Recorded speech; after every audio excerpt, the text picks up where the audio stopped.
Hi, my name is Stefan Wolf, and today I want to show you how to test your NSX distributed IDS IPS system, so the intrusion detection and intrusion prevention system of NSX. So first of all, this is not an official VMware video. All things that I show in the video you can do on your own risk, so there is no guarantee that it works and there is no guarantee for everything. So please be aware of that. If you're using this material and if you're using that software, it's completely on your own risk, so there is no guarantee for everything. So what we do in this video? In this video, we do 5 steps.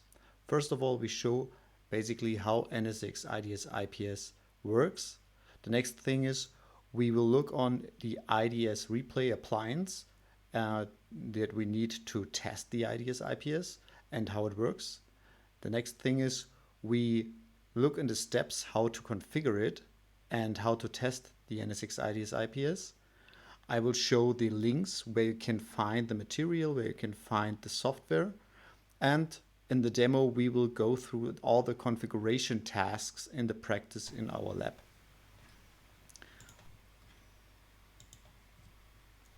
So how VMware NSX IDS IPS works. Let's imagine we have a physical switch, and on this physical switch we connect a physical server with 2 times 10 gigabit, and in this server we install VMware Hypervisor ESXi. In this case, if VMware ESXi Hypervisor is installed, we call it an ESXi host in the VMware universe or just a host. And of course we run in the hypervisor and the physical server virtual machines. In this case, VM1 and virtual machine 2. So virtual machine 1, virtual machine 2. And of course we need to connect these virtual machines to the outside world. So we have the vSphere distributed switch, in short terms VDS. This connects the physical networking cards to the virtual machines. And we're doing this via a special NSX managed segment. This segment is just a port group, a kind of port group, which is created and managed by NSX. This is important because only when these kinds of port groups are created and managed by NSX, only then we can do the NSX services. We can do NSX microsegmentation and IDS IPS on it. So how this works?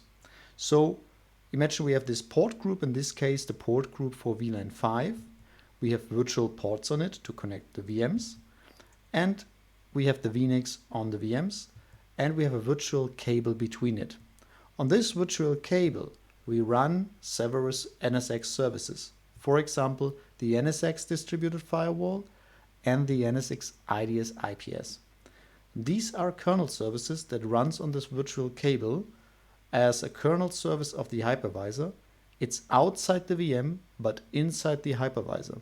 The advantage is whatever you do in the VM, in this operating system of the VM or in the application of the operating system in the VM, regardless what you do, you cannot change the firewall rule set from their perspective, and you can also not change the IDS IPS rule set, regardless of what you're doing in the VM. The only way to do this is over the NSX manager, which manage these kernel services of the hypervisor.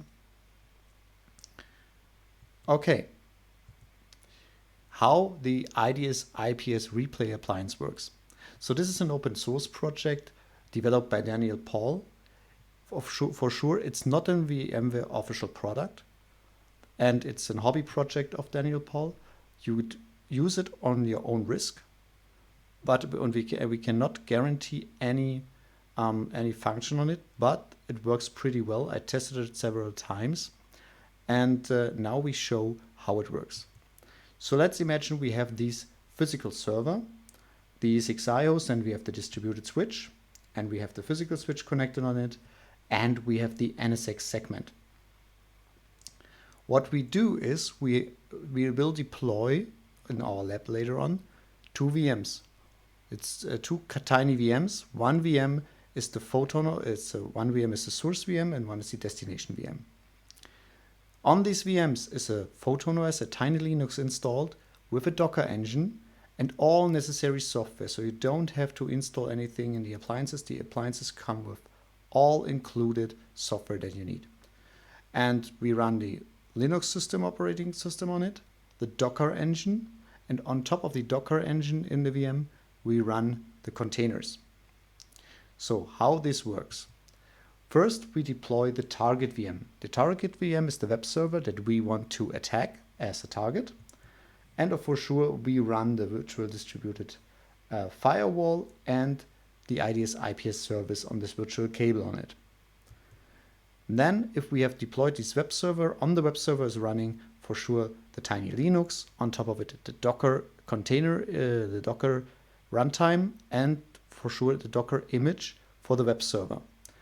If the VM is booting up, all this starts automatically. So the operating system starts, then starts the Docker engine, and then starts the Docker image for the web server and all the other services that we need. And then we will start up the source appliance. The source appliance is also a Linux VM with Photon OS and the Docker engine on it and the Docker client. And then we have the Go client on it. The Go client is the Go client from the Go programming language. And this will look in the signatures that we have implemented also in the VM and just choose randomly 300 different attacks from the signature file and send one attack after another to the server. The good thing is you don't need any other attacker tools like Kali Linux or Metasploit or something like that. You don't need this to test the IDS IPS system because these attacks, these 300 attacks that we will run one after another, will completely automatically started and sending to this web server. Okay, how we set up the IDS IPS replay appliance and test the NSX IDS IPS. So first, for the IDS replay appliance, we deploy the OVA file, in this case, the VApp in the vCenter.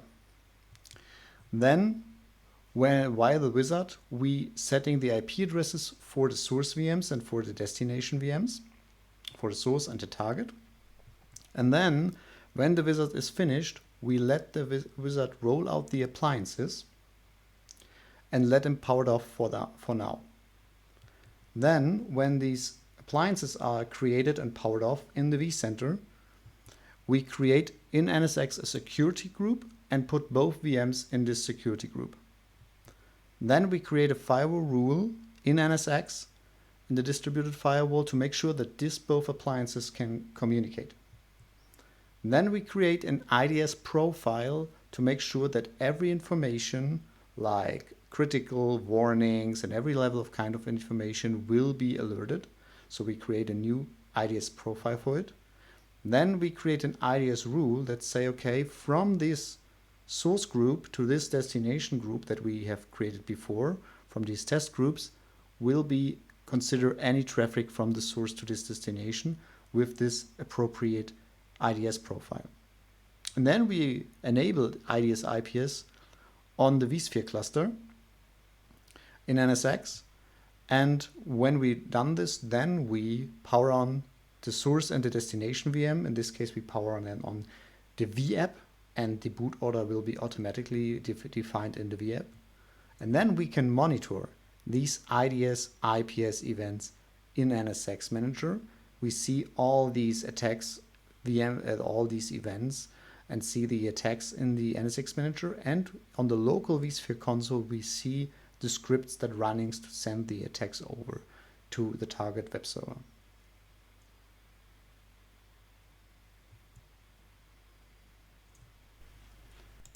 So the appliance you can download from GitHub. Under this link, I will put the link under the comments. So you scroll down on the page, go to the My Repo link, and if you go there, you have two files that you can download. The first file is the normal OVA file.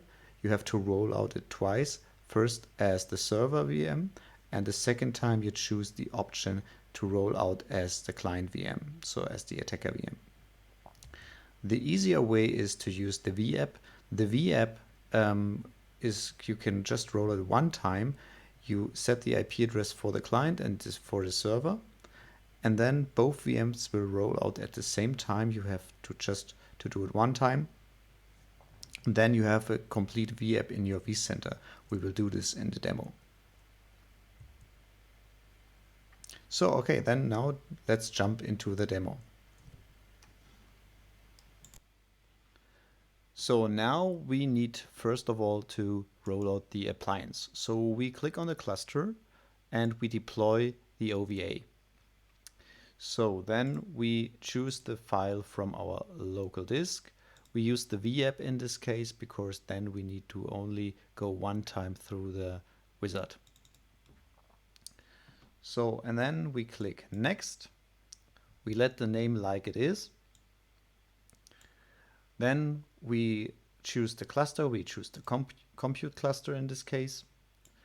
And then we let them validate the image. That takes some seconds. And after it, we can configure the rest of the settings. The good thing is when we have one time done, then both VMs will be rolled out automatically. So we see here, this is the IDSreplay appliance. It's the version 0.2.0 from Daniel Powell. Be aware of this is a hobby project. It's not an official VMware project, so the usage of this software is completely on your own risk. So then we choose here the data store. We say SYN provisioning, this data store, and click next.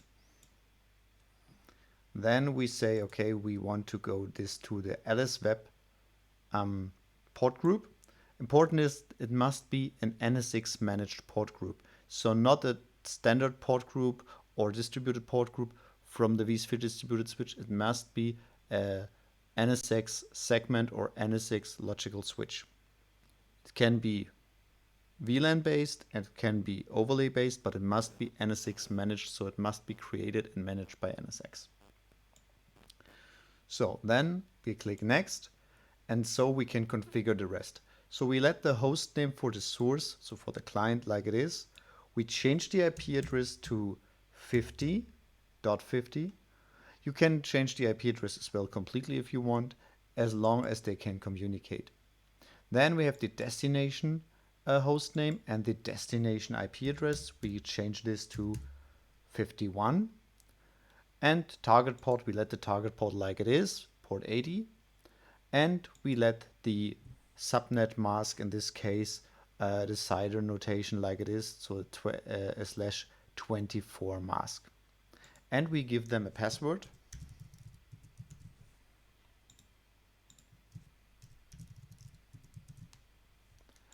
And the rest of the settings like DNS, default gateway, we don't need it because both will be on the same network so that they can communicate directly without any gateway, and they don't need a DNS, so we let these fields are free. So, and we click next and we click finish. So the creation of the both VMs will be started now. You see now the object here. It will take a little bit time until the both VMs will be finished with the creating. So we have to wait just, let us say, 2 or 3 minutes.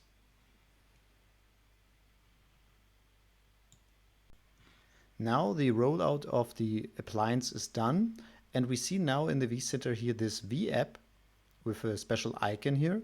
And if we expand this, we see both VMs, the source VM and the destination VM. Both VMs are powered off, and we let them powered off for now, so we don't want to power on now.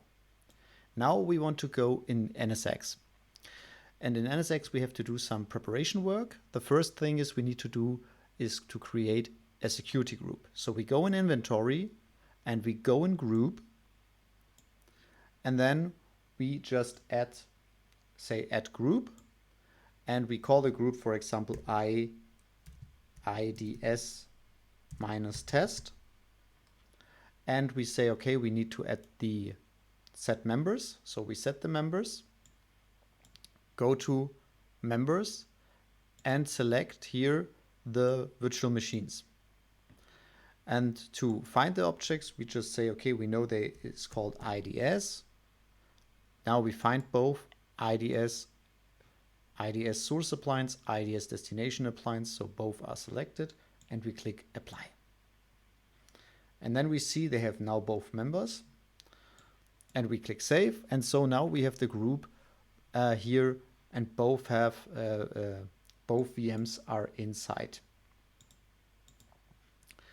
So next step is we need to create a firewall rule to make sure that both VMs can communicate. So then we go to security tab, we go to distributed firewall, and we create a new policy. So when we call this policy here, let us say IDS minus test rule. And then we select this and say we want to add a rule. And we call this rule IDS VM rule. And we select source. As a source, we select this appropriate group. For example, in this case, we look for the IDS group. And we selected it. And we click apply. Destination is the same for sure. We want that both VMs can communicate to each other, IDS. So we type here IDS, we select the group again. And with this rule, we say from the IDS group to the IDS test group, every service is allowed. And we publish that rule now. So now it will be published. We can refresh it and make sure that everything is in progress. It can take some seconds. So now you see here success. So the rule was pushed to all the E6i hosts. So, and the next step is that we need to configure the IDS system. So then we go to distributed IDS IPS. Now we want to configure the IDS IPS system to see all the attacks that are coming. So first of all, we click to profiles. We have a default profile here, but we want to see every event, so we create our own profile. So we click on Add IDS Profile. Then we call this profile test profile IDS. So we don't need this description, but we select everything that can happen. So every severity will be alerted. And we click save. So, and then we have basically created our test profile. The next thing is we need to create an IDS rule. That means in which case this profile will be used. So we add a policy. It's similar to a firewall rule. And we call this policy IDS minus policy minus test. We select this and click add rule. And now we just choose, for test purposes, we choose just the source here, IDS again. So we just go to IDS and we select IDS test. So it's the IDS test group, the security group that we have before with the both members. And these both members here are the replay appliances, right? So then we click OK. Then we choose the destination. Same here, we want that IDS is used. Click apply. And we need to set a profile. And for sure, we can use our test profile that we created. Click OK. And we can choose which option we want to use. In this case, we just say detect. And we click to publish. So it takes a little bit time. And now it's already in. So we have created the rule, we have created the profile, and now we want to enable IDS IPS.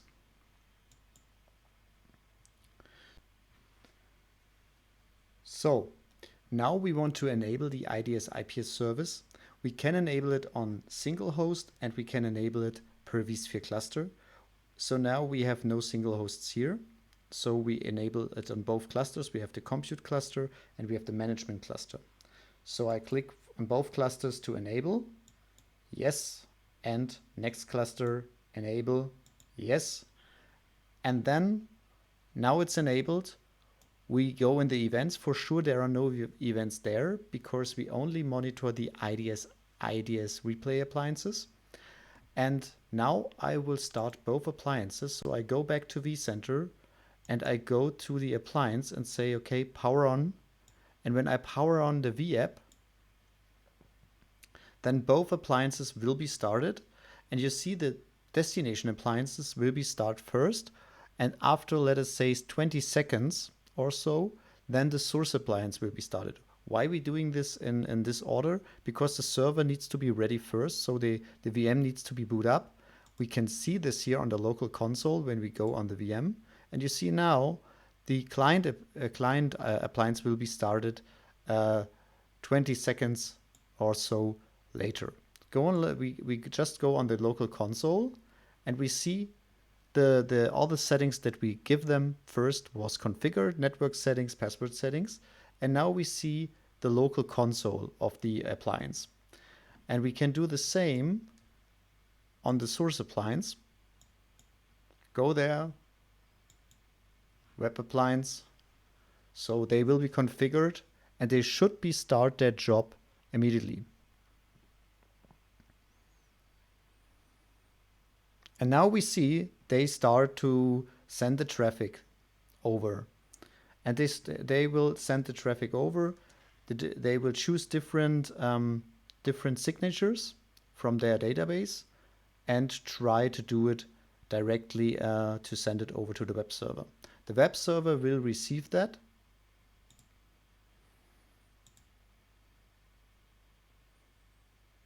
And we can go in the ID, we can go in NSX. And if we go in events, we will see now it will be filled with events, with a lot of events. So we have here Trojan, we have here exploit, we have here Trojan again, another Trojan, and so on and so on. So all the events are coming up now.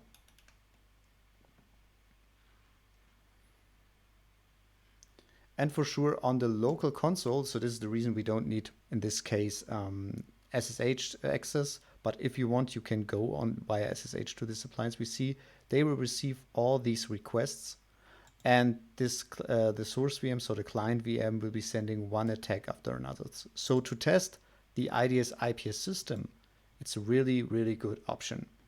And we see here they will, when we refresh this page here again and again, they come up more and more. So if you let them go, let us say for 2 minutes, 10 minutes, you will find more and more events here.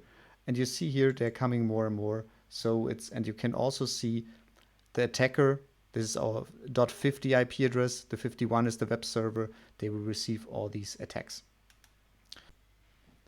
So you see, after some minutes, we have here now tons of attacks that runs against our web server. If we hover over, we see that there are lots of different attacks that are received by the IDS IPS system. So you see, you can use this appliance very easy, and it's a very good and easy way to test whether the IDS IPS system works. So I hope you enjoyed the video. If you liked the video, give me a like and subscribe to the channel. And I hope we see us soon again.